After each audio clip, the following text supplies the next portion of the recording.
ప్రస్తుతానికి హెచ్సియులో జరుగుతున్న ఈవెంట్స్ చూస్తుంటే నాకు ఎంతో చాలా బాధ కలుగుతుంది. ఎందుకంటే నాకు పర్సనల్ గా తెలిసిన వాళ్ళు కూడా అక్కడ ఉన్నారు.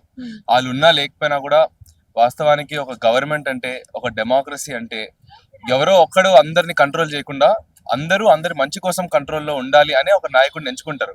వాళ్ళకి నచ్చినట్టు వాళ్ళకి వచ్చిన మూడ్ వాళ్ళ సెటిల్మెంట్లు చేసుకోవడానికి వచ్చి ప్రజలు చదువుకునే యూనో మనకి ఎడ్యుకేషన్ పెట్టే భూమిని టార్గెట్ చేసి స్టూడెంట్స్ ని హెరాస్ చేసి డిటైన్ చేసి కొట్టి అక్కడ ఉన్న నేచర్ కి చెట్లకి ఏది రెస్పెక్ట్ లేకుండా తమ సొంత ఇంట్రెస్ట్లు సొంత ఆశలని వాటిలన్నిటిపైన ముందు పెట్టుకొని చేయడం అనేది ఏమాత్రము బాలేదు.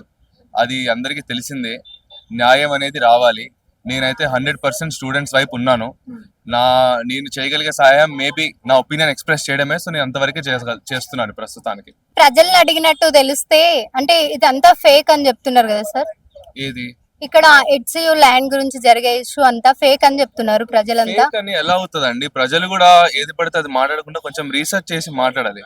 ఇప్పుడు మనం హిస్టరీలోకి వెళ్ళి చూస్తే ఇందిరాగాంధీ గారు పవర్ లో ఉన్నప్పుడు 2300 acres శాంక్షన్ చేయబడింది భూమి హెచ్సియు ఒక నేషనల్ సెంట్రల్ యూనివర్సిటీ కట్టడానికి. ఫారెన్ దేశాల్లో హార్వర్డ్ ఉన్నాయి, స్టాన్ఫర్డ్ ఉన్నాయి, పెద్ద పెద్ద ఉన్నాయి.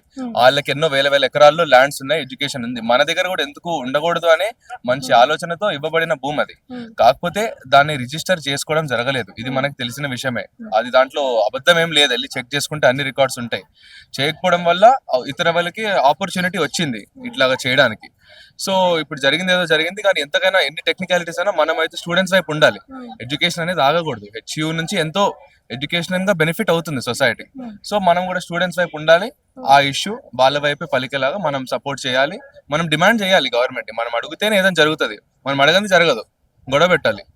గొడవ అంటే గొడవలు కాదు, మనం అడిగింది అనుకున్నట్టుగా అడగాలి కరెక్ట్ గా. మరి అక్కడ జరుగుతున్న ఫారెస్ట్ ఇష్యూ అంటే అక్కడ సౌండ్స్ జేసీబీ సౌండ్స్ కి జింకలు బయట కూరుకొస్తున్నాయి అని చెప్పి, పక్షులు పడుకోవడానికి ప్లేస్ లేదని చెప్పి అంత అబద్ధం అని చెప్పేసి ప్రజలు అంటున్నారు. మరి అలా అంటే నేను వాళ్ళకి ఏమంటానంటే, మీరు వెళ్ళి చూడండి, లేకపోతే అక్కడ ఉన్న వాళ్ళతో మాట్లాడండి. నేను పర్సనలీ అక్కడ ఉన్న వాళ్ళతో మాట్లాడాను. అక్కడ ఉన్న వాళ్ళు నాకు పంపించిన పిక్చర్స్ ని చూసాను. జింకలు ఉన్నాయి, నేను చూపించమంటే కూడా చూపించగలుగుతాను ఫోన్ లోంచి. జింకలు ఉన్నాయి. అది కొట్టేసిన చెట్ల వల్ల అవి పారిపోయి స్థలం లేకుండా ఓపెన్ ఏరియాస్ లో తిరుగుతుంటే వైల్డ్ డాగ్స్ ఉంటాయి కదా, పిచ్చి పిచ్చి కుక్కలు వచ్చి వాటిని అటాక్ చేసి చంపేస్తున్నాయి. ఇప్పటికి 2 dogs ఇట్లా చనిపోయాయి. మా ఫ్రెండ్ అక్కడ ఉన్న పర్సన్ నాకు పంపించిన పిక్చర్స్ నా దగ్గర ఉన్నాయి లైవ్. కావాలంటే మీకు ఇవ్వమంటే కూడా ఇస్తాను. సో మరి దాన్ని అబద్ధం అని మీరు ఎలా అంటారు? మీరు కొంచెము ఇంటి నుంచి కదిలి 2 కళ్ళు ఇలా ఓపెన్ చేసి బయట ఏం జరుగుతుందని తెలుసుకోవడానికి ప్రయత్నిస్తే చాలు, మీకు తెలుసుకుంటాయి. ఇట్లా ఇంట్లో కూర్చొని ఎవరు చెప్పింది నేను వింటానంటే మీకు తెలియదు, మీరు దాని గురించి మాట్లాడకూడదు. అంటే జాబ్స్ వేయట్లే అని చెప్పేసి ఇలా చేస్తున్నారని చెప్పేసి ప్రజలు అంటున్నారు. మరి అది ఎంతవరకు అక్కడ ఇప్పుడు ఏం నెలలో ఉన్నామండి? మనం ఏప్రిల్లో ఉన్నాం. ఎవరైనా స్కూల్ కాలేజ్ ఎవరైనా అడగండి, ఏప్రిల్ అంటే ఏముంటది? ఎగ్జామ్స్ ఉంటాయి, అందరికి ప్రెషర్ ఉంటది, ఏమైనా టైం ఉంటది? అసలు పర్సనల్ ఒక ఫంక్షన్ వెళ్ళడానికి టైం ఉండదు. అలాంటి ఏప్రిల్లో మాస్టర్ స్టూడెంట్స్ సెకండ్ ఇయర్ ఎవరైతే ఉన్నారో, ఎవరైతే ఒక నెల కామ్ గా ఉంటే గ్రాడ్యుయేట్ అయిపోయి వెళ్ళిపోతారో, ఇప్పుడు నెల ఉందండి మీ ఎగ్జామ్, మీరు ఏం చేయాలి? అసైన్మెంట్లు చేయాలి, ఎగ్జామ్లు రాసి వెళ్ళిపోవాలి. అలాంటి వాళ్ళు మీరు ఇష్యూలు పెట్టుకుంటున్నారండి. మీకు ఏమైనా వస్తుందా చేస్తే? ఏమొస్తుంది? మీరు ఇంకా సైలెంట్గా ఉంటేనే మీ జాబ్ వస్తుంది, ఏదో ఒకటి వస్తుంది, మీకు పలుకుతుంది. మీరు మీ క్లాసుల్ని, మీ ప్రొఫెసర్ని, మీ అసైన్మెంట్లని, మీ బాధ్యతల్ని వదులుకొని మీరు ఒక కాజ్ కోసం ఫైట్ చేస్తున్నారంటే అది మీ ఓన్ స్వార్థం ఎలా అవుతుంది? మీ ఓన్ స్వార్థంతో స్టూడెంట్స్ చేస్తే వాళ్ళు ఎగ్జామ్లు చదువుకోవాలండి. వాళ్ళు ఎక్కి వాళ్ళని, వాళ్ళ జూనియర్స్ ని, తర్వాత రాబోయే స్టూడెంట్స్ కోసం ఇంత పెద్ద ఫైట్ చేయాల్సిన అవసరం లేదు. అదే ఆలోచించుకోండి. లాజిక్ అది, సింపుల్ లాజిక్ అది. ఇదంతా ఫేక్ కాదు, రియల్ అని మీరు అంటారు. ఇది రియల్ అని అంటాను. ఎవరైనా ఫేక్ అంటే మీరు కొంచెం ప్రయత్నిస్తే మీకు అర్థమవుతుంది రియల్ అని. లేకపోతే ఇట్లాగే ఇప్పుడు నేను ఒకటి చెప్తున్నా, నా మాట విన్నారు, ఇంకెవరో ఫేక్ అంటే ఆడ మాట వింటారు.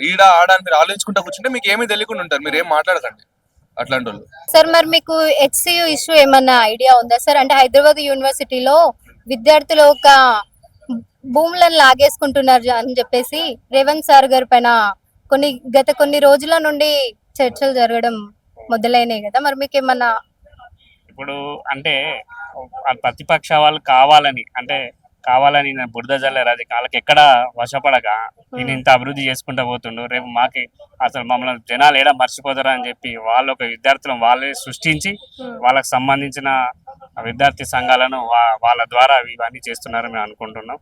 కాకపోతే ఇదంతా తప్పుడు ప్రచారం.